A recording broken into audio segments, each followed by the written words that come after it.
নমস্কাৰ প্ৰিয় দৰ্শক, অন্য এটা গুৰুত্বপূৰ্ণ ভিডিঅ'লৈ আপোনাক আন্তৰিক স্বাগতম জনাইছোঁ। প্ৰিয় দৰ্শক, পৃথিৱীৰ সকলোতকৈ ৰহস্যময় ৰহস্যৰ ভিতৰত এটা হৈছে পুনৰ্জনম। বহু লোকে নিজৰ পুনৰ্জনমৰ ৰহস্যৰ বিষয়ে জানিব এই কাৰণে বিচাৰে কিয়নো তেওঁলোকে ভাবে যে তেওঁলোকৰ ইটো জনমত কৰি অহা কৰ্মৰ প্ৰভাৱ তেওঁলোকৰ বৰ্তমান জীৱনত পৰিছে। কিন্তু কোনো সাধাৰণ ব্যক্তিৰ বাবে তেওঁলোকৰ ইটো জনমৰ কৰ্মৰ বিষয়ে বিচাৰ কৰাটো ইমান সাধাৰণ কাম নহয়। কিন্তু হিন্দু শাস্ত্ৰত এনেকুৱা কিছুমান তথ্য বৰ্ণনা কৰা আছে যাৰ দ্বাৰা নিশ্চিতভাৱে আপুনি জানিব পাৰিব যে আপোনাৰ পুনৰ্জনম হৈছে নে নাই। এই ভিডিঅ'ৰ মাধ্যমেৰে আমি আপোনাক এনে কিছুমান তথ্য দিম যাৰ দ্বাৰা আপুনি জানিব পাৰিব যে আগৰ জনমত আপুনি কোন আছিল, আপোনাৰ অভ্যাস, ইচ্ছা, প্ৰতিভা কি আছিল। প্ৰিয় দৰ্শক, গীতাত ভগৱান শ্ৰীকৃষ্ণই কৈছে যে যিদৰে কাপোৰ পুৰণা হ'লে নতুন কাপোৰ ব্যৱহাৰ কৰা হয়, ঠিক সেইদৰেই সময় পূৰ্ণ হোৱাৰ পিছত আত্মাই শৰীৰ এৰি বেলেগ শৰীৰত প্ৰৱেশ কৰে। শৰীৰৰ মৃত্যু হয়, কিন্তু অমৰ আত্মাই নতুন যাত্ৰাত আগবাঢ়ি যায়। এটা জনমৰ পৰা অন্য এটা জনম এটা শৰীৰৰ পৰা বেলেগ শৰীৰত নিৰন্তৰভাৱে চলি থাকে। যেতিয়ালৈকে আত্মাই মুক্তি নাপায় তেতিয়ালৈকে আত্মাই নিৰন্তৰভাৱে আগবাঢ়ি গৈ থাকে। গৰুড় পুৰাণৰ মতে আত্মাই আগৰ জনমত কৰ্ম হিচাপে 84 লাখ প্ৰাণী হিচাপে জন্ম ল'ব পাৰে। যদি আপুনি বৰ্তমান জীৱনত দুখী হৈ আছে, ইয়াৰ কাৰণ আপোনাৰ আগৰ জনমৰ কৰ্মৰ লগত মিল আছে। হিন্দু ধৰ্মগ্ৰন্থ অনুসৰি যদি আপুনি ভাল কৰ্ম কৰে তেতিয়া আপুনি আহিব লগা জনমত আপুনি এটা সুন্দৰ আৰু স্বচ্ছ শৰীৰ প্ৰাপ্ত কৰিব আৰু আপুনি সুখী হৈ থাকিব পাৰিব। যদি আপুনি পাপ কৰে তাৰ ফল আপুনি আহিব লগা জনমত অৱশ্যেই পাব। হ'ব পাৰে আপুনি কোনো জন্তু ৰূপত জন্ম ল'ব পাৰে বা মনুষ্য ৰূপত আপুনি বহু দুখৰ মুখামুখি হ'ব লগা হ'ব পাৰে। এই সকলো কথা আমাৰ হিন্দু গ্ৰন্থত প্ৰমাণ সহকাৰে কোৱা আছে। কোনো ধৰ্মত মান্যতা আছে যে আমি প্ৰতিবাৰে মনুষ্য ৰূপে জন্ম লওঁ আৰু এনেকুৱা কিছুমান ধৰ্ম আছে য'ত পুনৰ্জনমক বিশ্বাস নকৰে।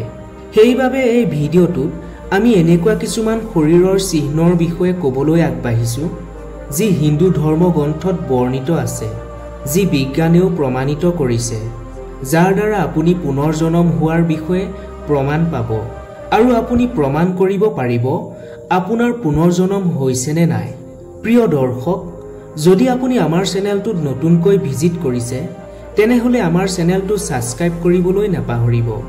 প্ৰিয় দৰ্শক, পুনৰ্জনমৰ লগত সম্বন্ধিত যি চিহ্নৰ কথা ক'বলৈ ওলাইছোঁ তাৰ প্ৰথমটো চিহ্ন হৈছে আপোনাৰ সপোন।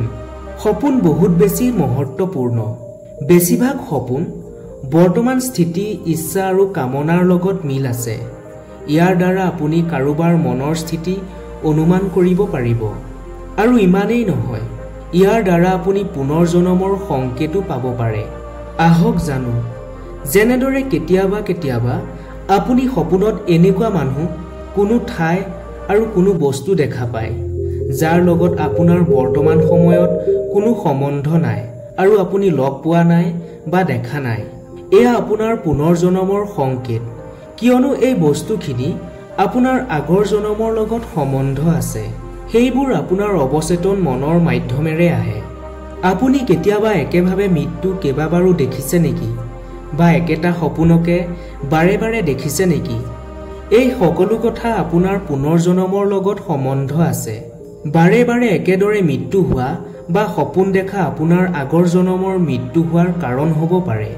এতিয়া দ্বিতীয়টো চিহ্ন হৈছে আপুনি কেতিয়াবা এইটো দেখিছে কিজানি, বহু লোকৰ শৰীৰত জন্মৰ পৰাই কিছুমান চিহ্ন থাকে যি তেওঁৰ জন্মৰ পৰাই তেওঁ শৰীৰত থাকে। শৰীৰত থকা এই চিহ্ন আমাৰ আগৰ জনমৰ লগত সম্বন্ধ আছে। গৰুড় পুৰাণৰ মতে যি আত্মাক নৰকত যি শাস্তি দিয়া হয় সেই আত্মাই নিজৰ পাপ কৰ্মৰ ফল ভোগ কৰি পৃথিৱী লোকত মনুষ্যৰ ৰূপ ধৰি জন্ম হয়।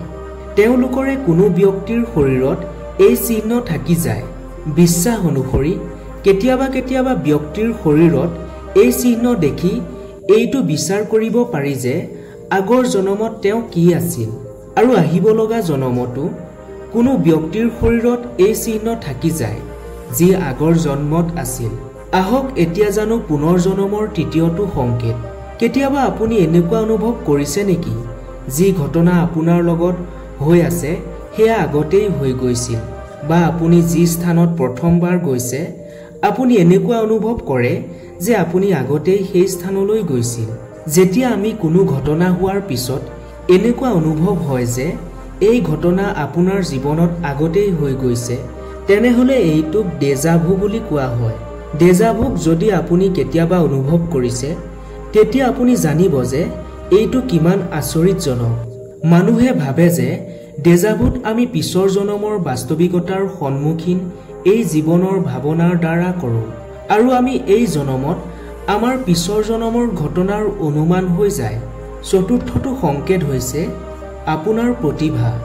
আমাৰ সকলোৰে জীৱনত কিবা নহয় কিবা প্ৰতিভা লুকাই থাকে যি আমাক বেলেগ ব্যক্তিৰ পৰা পৃথক কৰে, আৰু কোনো লোকে দিন ৰাতি কষ্ট কৰি নিজৰ প্ৰতিভাক বাহিৰলৈ আনে। কোনো ব্যক্তিয়ে সৰুৰ পৰাই প্ৰতিভা লগত লৈ আহে আৰু তেওঁলোকৰ প্ৰতিভা নিজে নিজে বাহিৰ হৈ আহে, কিয়নো তেওঁ আগৰ জনমত এই প্ৰতিভা পাবৰ বাবে কষ্ট কৰিছিল চাগৈ, আৰু এই জন্মটো সিমানেই প্ৰতিভাৱান। যেনেদৰে কৌটিল্য পণ্ডিত নামৰ এটা ল'ৰা যাক মানুহে গুগল বয় নামেৰে জানে।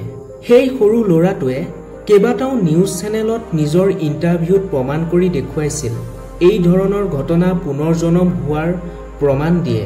পুনৰ্জন্মৰ লগত সম্বন্ধিত 5 নম্বৰটো সংকেত হৈছে, প্ৰিয় দৰ্শক, আপুনি কেতিয়াবা শুনিছে চাগৈ কোনো ব্যক্তি পানী, জুই আৰু ওখ ঠাই আদি ধৰণৰ বহু বস্তুলৈ ভয় কৰে। তেওঁৰ জীৱনত এনেকুৱা কোনো ঘটনা হোৱা নাই যাৰ দ্বাৰা তেওঁ জীৱনত এনেধৰণৰ বস্তুলৈ ভয় লাগে, তথাপিও এনেধৰণৰ বস্তু ওচৰলৈ যাবলৈ ভয় কৰে আৰু কেতিয়াবা অচেতন হৈ পৰে। তেওঁ এই বস্তুবোৰলৈ এই কাৰণে ভয় কৰে কিয়নো পিছৰ জনমত তেওঁৰ লগত কোনো এনেকুৱা ঘটনা হৈছে চাগৈ যাৰ অনুভৱ তেওঁৰ মনত আমনি কৰি থাকে।